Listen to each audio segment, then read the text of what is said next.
Okay, question. Do you think that this generation is more evil than the past generations that we've I don't been? think they're evil. I think they're lost, and I think they're misguided. And I think we're now living in a culture where I'm a full-grown man. I'm 36 years old. I catch myself, even at my ripe old age and high level of professionalism, sometimes for a few seconds, only a few seconds before I correct myself, scrolling on garbage. Imagine how these 14 and 15-year-old children are even being raised. Just scrolling through these social media algorithms, which are deliberately designed to poison their mind. And they're going to school, they're being fed absolute garbage, and they have no religious connotations, no God, and no family unit. They're just a mess. And then we look at, like I said, every metric in which you can measure the health of a society, the crime rate and the cost of living, basic things, traffic, anything you can measure, the West is falling off a cliff. So it's like, how do you fix all of that? So I decided to move to Eastern Europe, and I had a very good time here, and I was treated very well, and it's a very safe place, and it's a beautiful country. I've been through some recently things changed a bit. I think most you people get know out of your about that. house. Yeah. That's exciting. Well, I'm allowed out my house. Yeah, that's nice. What, if you don't mind me asking, what's the first thing you did when you got out of your house? My first day off of house arrest, I stayed in the house. That's fucking weird, man. I know, but it was a sign of resistance. Oh, you wanted to prove that you could keep going. Yeah, that's right. I feel like you're flexing all the time. Like, is there like if I was on house arrest, who the fuck you flexing for? Just leave. And anything, you could have lied and be like, no, I stayed for an extra 3 days. But like you stayed. I stayed.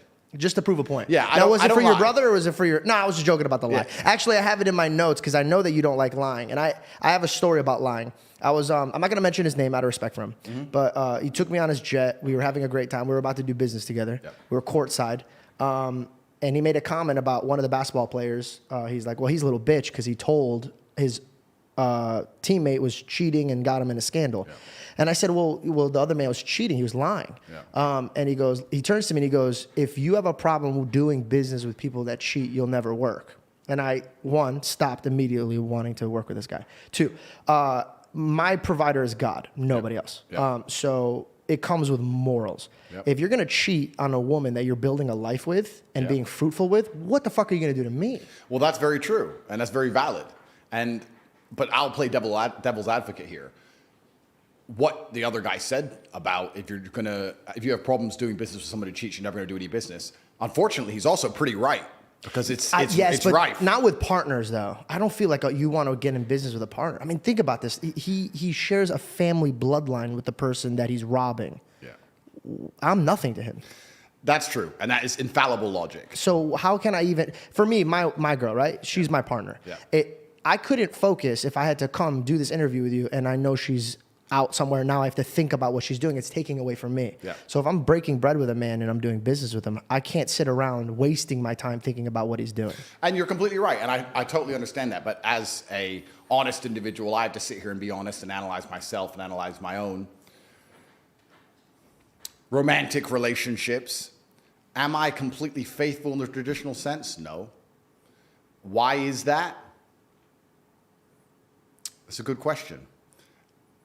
I can't say exactly why that is, but I think that probably the biggest decline in the Western world I have to accept, even though I partake in it and even though I am guilty of it. I think the biggest failing of the Western world is that men and women do not stick together anymore. I think it would fix a lot of problems. I find that very fascinating that you know that's the problem. You teach men to be better men and to fix their problems. Don't run away from it.